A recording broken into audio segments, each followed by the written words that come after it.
रामायण में एक प्रसंग आपने देखा होगा। रावण के साथ युद्ध करते हुए जब राम थक जाते हैं और हताश होकर बैठ जाते हैं, तब ब्रह्मर्षि अगस्त्य मुनि राम का हौसला बढ़ाते हुए ये कहते हैं कि हे राम, आप आदित्य हृदय स्तोत्र का पाठ करके सूर्य भगवान को अर्घ्य प्रदान करें और ये बात आपके अंदर आई मानसिक और शारीरिक थकावट का नाश करेगा। जीवन में किसी बड़े लक्ष्य का पीछा करते हुए एक सीमा के बाद ऊर्जाहीनता महसूस करना स्वाभाविक है, परंतु आजकल ऊर्जाहीनता सर्वव्यापी हो गई है। इसका प्रारंभिक संकेत है उबाऊपन, जो बच्चों से लेकर बड़ों तक में छाया हुआ है। तमाम मल्टीविटामिन और खानपान में बदलाव के बाद भी बच्चे, युवा या वयस्क ऊर्जाहीनता से ग्रस्त है। ऐसे में चिड़चिड़ाहट और उदासी न चाहते हुए भी उनके स्वभाव में शामिल हो जाती है। इसका कारण निश्चित तौर पर मन की अस्थिरता है, जो हमें अपने अंदर स्थित शक्ति के स्रोत से संपर्क साधने से रोकती है। मौजूदा समय में हमारा जीवन किसी कुरुक्षेत्र से कम नहीं।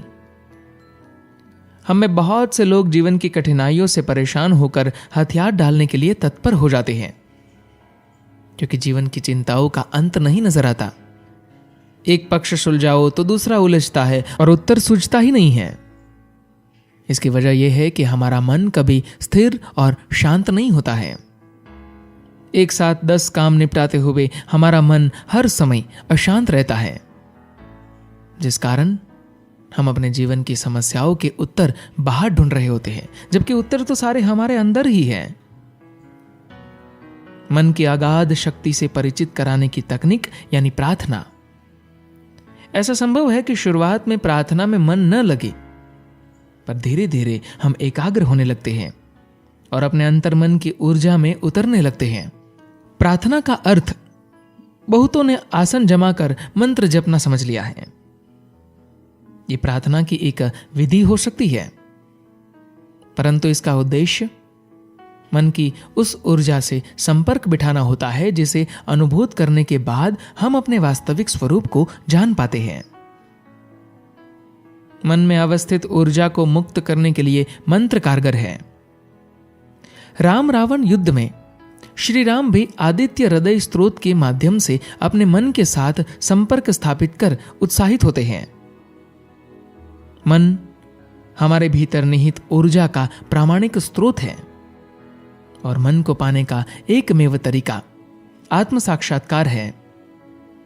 यानी मूल बात यह है कि आप कुछ समय अपने लिए सुनिश्चित करें, भले इसे प्रार्थना माने। जरूरी नहीं आपकी प्रार्थना परंपरा अनुसार हो। यह अवश्य समझे कि यह समय आपके आत्म साक्षात्कार के लिए है, ये जानने के लिए है कि आपके अंदर भी उसी ब्रह्म का अंश है जिसे वेद में तत्वमसि कहा गया है।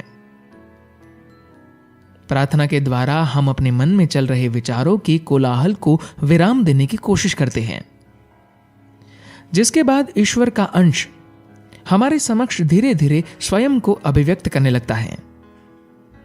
इस ऊर्जा की अभिव्यक्ति से हमारे व्यक्तित्व में परिवर्तन दिखाई देने लगता है।